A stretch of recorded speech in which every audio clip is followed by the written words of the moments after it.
welcome to the committee, and this also has to go to Ways and Means. And because, it's not because there's money in it, but because it's creating new funds, Ways and Means has to see it. That's what we've been informed. Thank you, Mr. Chair. Because it doesn't do that within this next current budget, Mary Liz asked me that question the last time around. I explained that, and she said, fine, so it didn't, but if you believe and the chair wishes to see it there, then I don't have an issue with making such a motion. Representative Quam, again, that's what I was told, that is, and we've been told here, that because it's creating new accounts and new funds, that it has to go to Ways and Means to be seen. So it'd be easier to do that than have it go to the floor and come back and have to go. So we'll just send it there and he can take care of it. And as I said, I would make such a motion then. Representative Quam moves that House File 3119 be moved or referred to the Ways and Means Committee. Present your bill, sir. Thank you, Mr. Chair and members. This is meant to be a win-win-win bill. Many of us have heard the Christmas in July, you got to spend it so you don't lose it.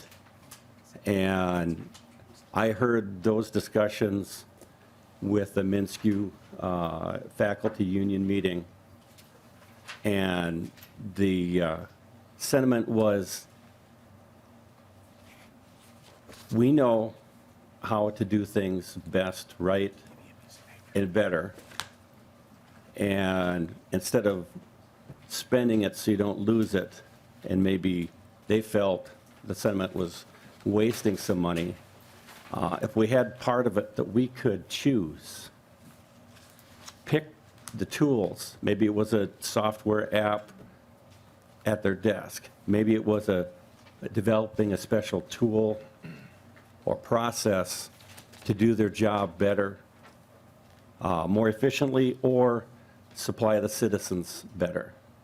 So the win is for the citizens, so their tax dollars go farther, so we have funding for additional programs. The win is for the agencies, so they can be more efficient and provide better services and completion of their mission. And I think the best win is with the employers. Frequently, new employees have this, well, what if we did this and this, but they might not be familiar enough. So if we empower the experienced employees, our state workers, to gain back that what if mindset, now that they've got decades of experience, we can do things better. I think there'd be more job satisfaction. There would be, a better morale within the agencies if they feel that they had a voice, they were listened to, they made it better. That job satisfaction, I think, has value too. And I'm available for questions. Okay, questions. Representative Olson. Thank you, Mr. Chair. Maybe I missed this, the fiscal note in the packets from 2011. What's that? Helen Okay. can explain. Mr. Ms. Chair Roberts. and Representative Olson, you're correct. I did not request a new fiscal note on this, although as it's moving forward to Ways and Means, I will. But I was actually staffing this committee in 2011 and remembered that we had a fiscal note that showed no cost. So it'll be interesting to see if a new fiscal note shows the same result. Representative Quam. Thank you, Mr. Chair, and Representative Olson. Gain sharing, some other programs that were meant to save money, questions popped up when there actually was additional cost. It cost more to do those programs than to, that they were showing as savings.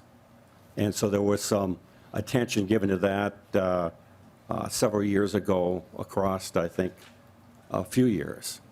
And on this program, there wouldn't be any expenditure. It would be unless there was savings. And so they did do a fiscal note in the past, looking at it with the same mechanisms.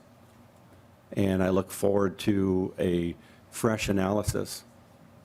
Representative Olson. Thank you, Mr. Chair. When the program was effective, how well utilized was it? Representative Quam. Thank you. Unfortunately, it was not well utilized.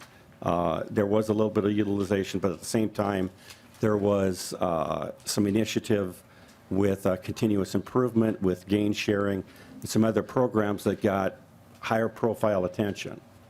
And I thought, I was a freshman a few weeks in. I thought that there wouldn't need to be additional training and et cetera to help promote that. This time around, I've reached out to MAPE, SEIU, AFSCME. If this proceeds, I plan to meet with some of the commissioners and have a conversation how this could be utilized as a tool for the good of each of the departments and agencies, and to help empower the workers. So, and I'd be open to if it's 50-50 now, if it's 60-40, but I think there needs to be a showing of savings, and also a showing of here's money that a split between administration and faculty, or management and the workers get together and say, how can we use this money to do our work better? We in the legislature don't have the intimate knowledge to be able to do the best job of, when it gets down to the front line. We have buckets and areas that we put money into, but that execution sometimes is handicapped by silos or not knowing the direct applications. Often we allow flexibility for school boards across several funds to level out and adjust. This would be a way of, empowering the people that know the job to have a little bit of influence on how they can make the job better. People say, well, what are the examples you can think of?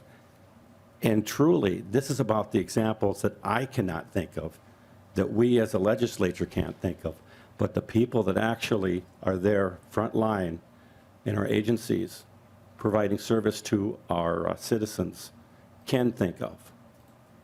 And Representative Olson, in GovOps board, this was heard earlier in the week. Somebody from the administration came and spoke and said that one of the problems why it was only used one time was that currently we have an Odyssey fund where if they have excess money, instead of going back to the general fund, they can put it into that for IT projects going forward, but they get to use 100% of that money. The program before the 50-50 match, they only get to keep 50% of the money, and the other goes back to the general fund. So most agencies were using the Odyssey fund as a way to preserve that money for ongoing expenses or for IT work, and so therefore they didn't look at it as an advantageous program. But Representative Quam. Thank you, Mr. Chair. And frankly, it might take a while before they, realize, and I didn't do as much communication back in 2011. But I have learned some. So I was that what if, and now I'm that what if, but with a little more, background knowledge, and the realization that as a legislature, we don't have all the details, and that's why I was hoping this approach, if utilized, would invigorate the people that do have the details to do a better job for the citizens. Representative Olson. That's it, Mr. Chair. Thank you. Thank you. Representative Claiborne. Thank you, Mr. Chair, and Representative Quam. I like the idea of always encouraging savings in our government spending. I think that's, if it's the right way to use the money, it's the right way to use the money. If not, we shouldn't be spending it. But I have two questions for you. The first one's a simple yes and no. You and I both serve on higher education. I didn't see this bill in higher ed because you're talking about the Minnesota State colleges and universities. Have they had a chance to comment on this bill? Just simple, yes or no? Representative Quam. Not officially in a committee. Okay, thank you. And Representative Claiborne. thank you, Mr. Chair. The next question I have is, would these efficiencies also include the unspent appropriations for unfilled positions? And I'm thinking about the unfilled positions that we currently have in corrections. Representative Quam. I have another bill that addresses that. So in this bill, is that a yes or no? No, this bill is not intended to get into the FTE. Your FTEs? Okay, thank you so much. Thank you, Mr. Chair. Any further questions? Representative Elkins. Thank you, Mr. Chair. Representative Quam, does this bill have a Senate companion? Representative Quam. My understanding is it does. The word I got back was Senator Sinjin was going to drop it again. If you notice on the fiscal note from before, that, Sinjin carried it in the past. I had sent it over. Another reason why now is because we've heard, the people hear so much about waste, the Department of Health and all these other things. I'd like them to hear about the legislature trying to do something to help get rid of that waste. I guess a positive as opposed to all of the negative we tend to hear.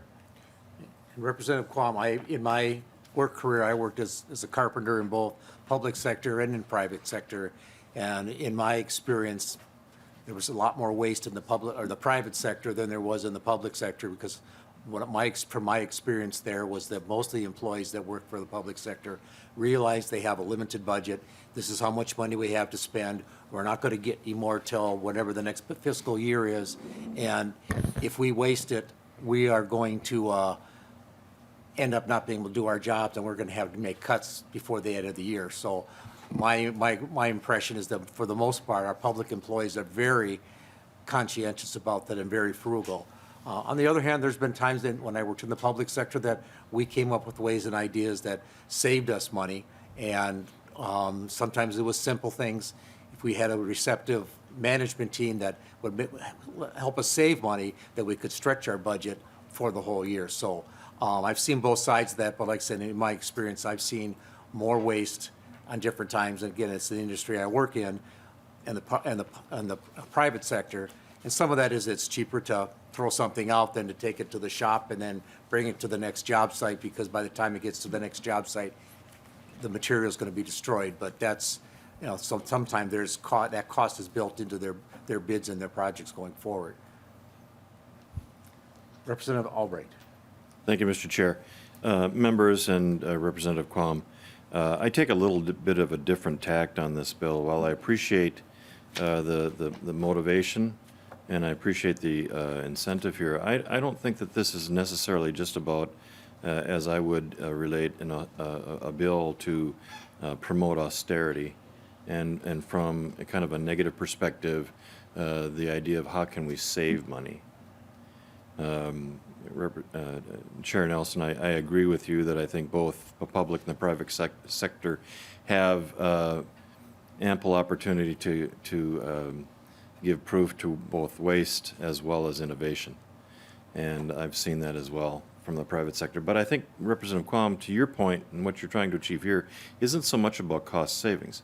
But I do think that it does promote innovation and cultivating an atmosphere, if it isn't already existent, to encourage them based upon profit and an economic incentive to see how things can be accomplished better, smarter, faster, with maybe a more holistic approach, with even the incentive to provide a deeper and more meaningful experience with the government that they have created and elected to. So while austerity might be an important function in consideration of this bill, I do think that it weighs more heavily on the opportunity to innovate. And for that, I congratulate you for bringing it forward again. Thank you. Is there anybody in the audience that wants to speak on this bill? Seeing no hordes of people rushing to the microphone. Representative Quam, if you want to renew your motion and do a final wrap-up? You know, I think we all have, understand the intent. And hey, if there's an improvement that can be made, I'm open to it. But with that, I will renew my motion. Representative Quam renews his motion to re-refer House File 3119 to the Ways and Means Committee. All in favor, say aye. Aye. Opposed? The motion is passed.